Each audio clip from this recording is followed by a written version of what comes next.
श्रीमान संजय सिंह जी। धन्यवाद मान्यवर, आपने इस महत्वपूर्ण बिल पे मुझे अपनी बात कहने का मौका दिया। मान्यवर, मैं अपनी बात की शुरुआत नीट पेपर लीक के कारण जिन 21 बच्चों ने आत्महत्या करके अपनी जान दी, उनको सर झुका के नमन करते हुए, श्रद्धांजलि देते हुए अपनी बात शुरू करना चाहता हूं। मैं उन लोगों को भी श्रद्धांजलि देना चाहता हूं जो पिछले 10 साल में 1,23,000 छात्रों ने सुसाइड किया, आत्महत्या किया, और 2,000 छात्र हर साल सिर्फ पेपर लीक के कारण आत्महत्या की जिन्होंने। मान्यवर, मैं ये बिल पढ़ रहा था और आपने नीट के पेपर लीक के कारण जब 22 लाख बच्चे प्रभावित हुए तो आपने कहा री एग्जाम कराएंगे। पहली बार जब आपने एग्जाम कराया तो 22,80,000 बच्चे उसमें बैठे थे, लेकिन दोबारा जब आपने री एग्जाम कराया तो उसमें मात्र 20 लाख बच्चों ने हिस्सा लिया। 2,80,000 बच्चों ने हिस्सा नहीं लिया। उस गुनाह के लिए, उस पाप के लिए जिम्मेदार कौन है? दूसरी बात मान्यवर, यह बिल देख के मुझे लगता है कि सरकार खुद स्वीकार कर रही है कि देखो भाई, पेपर लीक तो होगा, पेपर लीक हम नहीं रोक पाएंगे, पेपर लीक होगा। हत्या के खिलाफ सख्त कानून बनता है, बलात्कार के खिलाफ सख्त कानून बनता है, तो कोई हत्या का अपराधी होता है, बलात्कार का अपराधी होता है जिसको सजा मिलती है। पेपर कराने की जिम्मेदारी तो सरकार की है मान्यवर, पेपर कराने की जिम्मेदारी तो सरकार की है। आपको अपने ऊपर कॉन्फिडेंस ही नहीं है कि आप ऐसा पेपर कराएंगे जिसमें पेपर लीक ना हो, यह आपको कॉन्फिडेंस नहीं, इसलिए आप ये कानून लेके आए।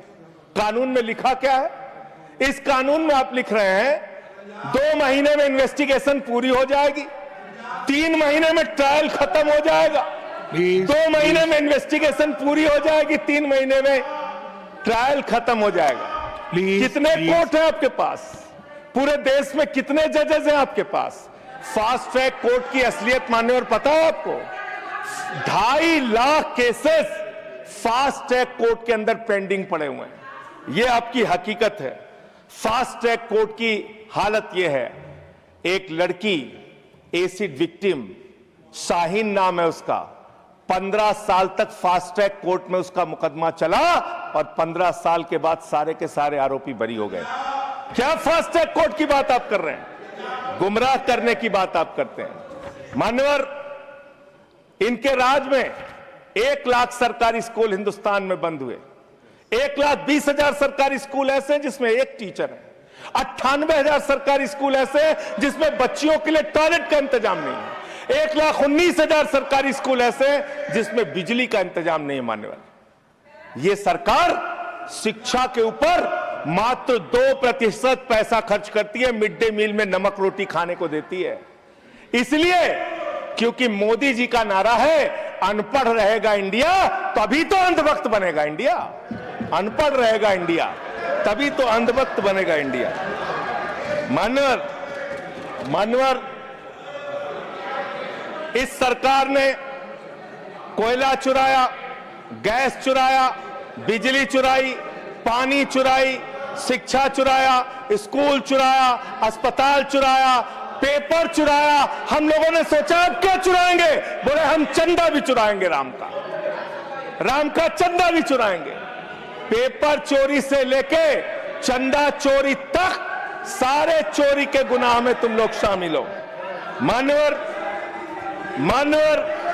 किसान आंदोलन करता है तो खालिस्तानी हो जाता है, किसान आंदोलन करता है तो खालिस्तानी हो जाता है, मुसलमान आंदोलन करता है तो पाकिस्तानी हो जाता है, नौजवान आंदोलन करता है तो चाइनिस्तानी हो जाता है। लेकिन मैं इस सरकार के बारे में कहना चाहता हूं, जो लोग AK-47 चलाते हैं, छात्रों के सर पे लाठियां चलाते हैं, आंसू गैस के गोले छोड़ते हैं, वो सरकार आतंकवादियों जैसा आचरण कर रही है, आतंकवादियों जैसा व्यवहार कर रही है। मैं ये कहना चाहता हूं। मान्यवर, प्लीज कंक्लूड, प्लीज। मान्यवर, मैं आपके माध्यम से इनको एक सुझाव देना चाहता हूं।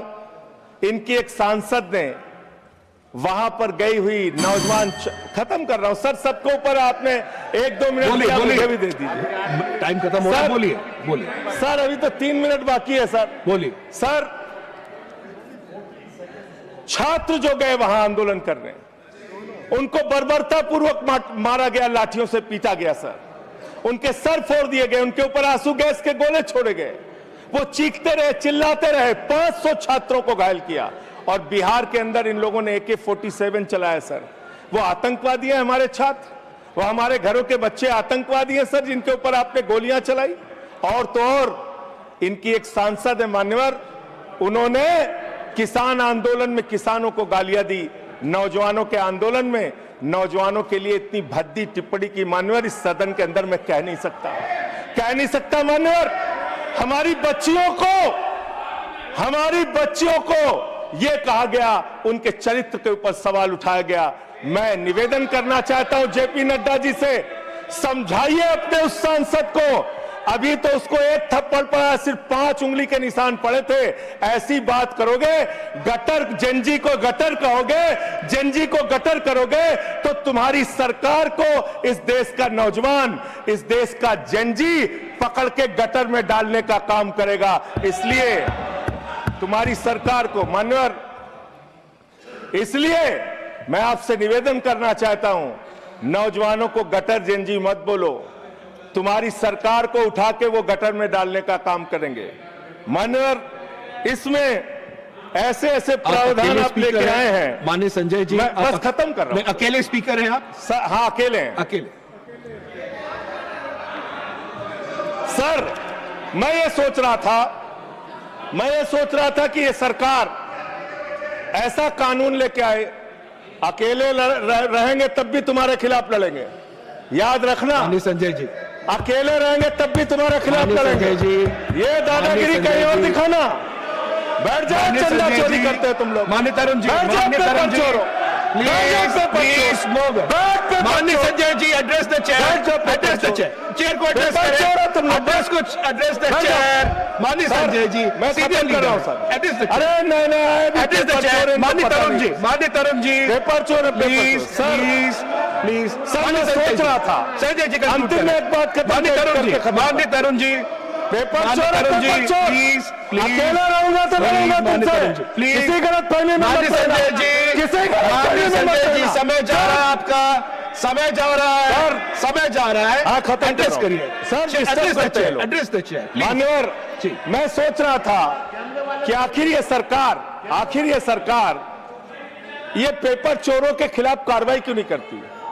मुझे ये पता चला मान्यवर, ईडू टेस्ट नाम की एक कंपनी, खत्म कर रहा हूं, ईडू टेस्ट नाम की एक कंपनी जो गुजरात के अंदर ब्लैक लिस्टेड हुई, उससे बिहार में पेपर कराया गया, वहां भी ब्लैक लिस्टेड हुई, उसी से यूपी में पेपर कराया गया, वहां से भी ब्लैक लिस्टेड हुई। तो जो पेपर चोर हैं वो अहमदाबाद में ब्लैक लिस्ट हुए, बिहार में ब्लैक लिस्ट हुए, यूपी में पेपर चोरी की, क्योंकि उनको पेपर कराने का ठेका इसलिए मिलता है क्योंकि उनका संबंध, खत्म कर रहा हूं सर, 30 सेकंड सर, 30 सेकंड। उस ईडू टेस्ट कंपनी का पेपर चोर का संबंध देश के प्रधानमंत्री और कई राज्यों के मुख्यमंत्री से है। Thank you. मुख्यमंत्री से है सर, मुख्यमंत्री से है, प्लीज फोटो मिल जाएंगे सर, खत्म कर रहा हूँ, धमकी मत दिलवाइए सर, प्लीज कंक्लूड करिए। चोर हमको धमकी दे रहे हैं, ये चंदा चोर हमको धमकी दे रहे हैं। Anything unparliamentary will not go on record. Anything unparliamentary will not go on record. Please conclude करिए। I'll allow you.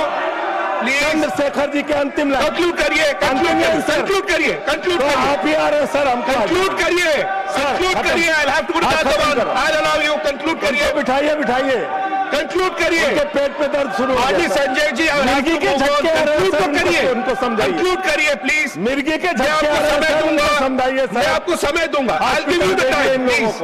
कंक्लूड करिए सर, कंक्लूड करिए। अंत में चंद्रशेखर जी, स्वर्गीय प्रधानमंत्री जी की एक लाइन के साथ अपनी बात कहना चाहता हूं। इस देश के नौजवानों की तरफ से आपको जिन हाथों में शक्ति भरी है राज तिलक देने की, जिन हाथों में शक्ति भरी है राज तिलक देने की, उन हाथों में ही ताकत है सर उतार लेने की। इसलिए अहंकार थैंक यू, मत करो। Thank you. Point of order, point of order. माननीय सतपाल, माननीय professor mister Satpal Sharma ji, point of order. माननीय सतपाल जी, दो लोग नहीं, एक, anyone. Yes, There is a order number 110. Rule number 110.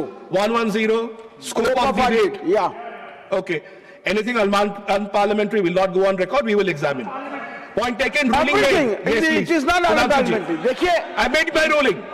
Sudhanshu ji, माननीय सुधांशु जी, इन्होंने माननीय प्रधानमंत्री जी का नाम लिया है इस ढंग से, तो ही हैज टू ऑथेंटिकेट। किस बेस पे इन्होंने कहा कि अगर प्रधानमंत्री जी आपने का ऐसा उससे कहा, क्या you संबंध? may authenticate it.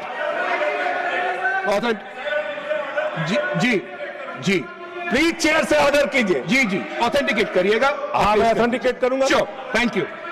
Thank you, everyone, to your places. Everyone to your places. My ruling is very clear. I've heard the point of order. Anything will be examined. Anything which is not in accordance of rules will not be there. Point made. We'll move on. Professor Manoj Kumar Jha, please.